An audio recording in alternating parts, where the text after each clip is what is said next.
Master chapati parotta இது என்ன புரோட்டா உருட்டு சொன்னீங்கள, உருட்டு புரோட்டாவா என்னமோ சொன்னீங்க மாஸ்டர். இது வந்து உருட்டு புரோட்டா. உருட்டு புரோட்டா. ஆமா, உருட்டு புரோட்டா எப்ப போல வச்சிருக்கீங்க? வீச்செல்லாம் ஒரே மாதிரி தான் இருக்கேன். இந்த சப்பாத்தி கட்டை இப்ப வரும். சப்பாத்தி அன்னைக்கு ஒரு அடிய போட்டி அத்தியா இருக்குமோ அந்த கட்டை வரும். அந்த சப்பாத்தி கட்டை பிரியாணி வச்சா உங்களுக்கு இதை வச்சு என்ன அடிக்க போறீங்களோ? இது உருட்டு புரோட்டா. உருட்டு புரோட்டா மாஸ்டர் என்ன மடிக்கிறீங்க? இதெல்லாம் வந்து புரோட்டாவே மடிக்கிறீங்களா மாஸ்டர்? மாதிரியா இதுதான் வித்த எல்லாருக்கும் இது வருமா என்ன மாஸ்டர்? இது என்ன புரோட்டா சொல்றது? உருட்டு புரோட்டாவாது? உருட்டு புரோட்டா. உருட்டு புரோட்டா இதுல போட்டு கொஞ்சம் உருட்டிக்கே இருக்கணும் மாஸ்டர். அப்புறம் உருக்கியல வில்லங்கத்தனமான சிந்தனை எல்லாம் எப்படி மாஸ்டர் ஏற்பட்டுச்சு? அப்படி ஒரு சாப்பிட்டான புரோட்டா இதுல மட்டும் தான் வரும். உருட்டு இருக்கணுமோ? முரட்டு உருட்டு புரோட்டா இருக்க மாஸ்டர்.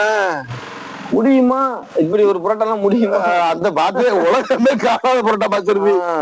உருட்டு புரோட்டா பெருங்கொண்ட மாஸ்டர். ஆமா, நம்மனால மட்டும் இதெல்லாம் போட முடியும்னு தெரியும் எல்லாத்துக்குமே. ஆமா, இது கொஞ்சம் வேகட்டு அந்த உருட்டு உருட்டிட்டே இருக்கணுமோ? நல்லா உருட்டுறிய மாஸ்டர் நீங்க.